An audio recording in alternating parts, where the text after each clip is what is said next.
Pourquoi les moins compétents sont parfois les plus confiants? Donner notre avis sur un sujet qui se trouve hors de notre domaine de compétence. On qualifie ce comportement d'ultra-crépidarianisme. Et aujourd'hui, on va parler d'un biais cognitif relatif à ce comportement, l'effet Dunning-Kruger. David Dunning et Justin Kruger, deux psychologues américains, ont publié une étude en 1999 intitulée, attention préparez-vous, Unskilled and Unaware of It, How Difficulties in Recognizing One's Own Incompetence Led to Inflated Self-Assessment. For sure.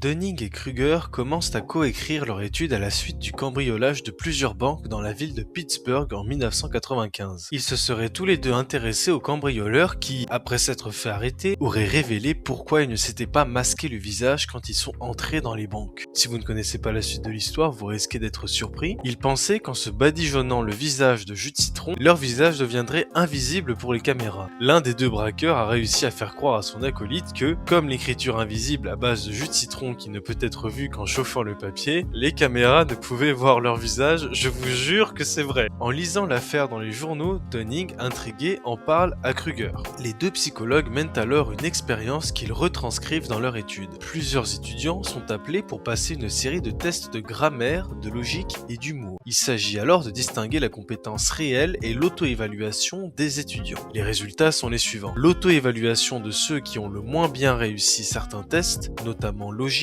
est souvent erronée car ils s'imaginent avoir été meilleurs qu'ils ne l'ont vraiment été pendant les tests. Et au contraire, les étudiants avec une compétence réelle ont tendance à avoir une légère sous-évaluation de celle-ci ou bien à l'estimer correctement. Dunning et Kruger écrivent dans leur étude, lorsque les gens sont incompétents dans les stratégies qu'ils adoptent pour atteindre le succès, ils souffrent d'un double fardeau. Non seulement ils tirent des conclusions erronées, mais leur incompétence les prive de la capacité de s'en rendre compte. Pour résumer très simplement, le fait d'être mauvais dans quelque chose peut parfois vous empêcher de vous rendre compte que vous êtes effectivement mauvais dans cette chose. L'effet Dunning-Kruger, tu connaissais ?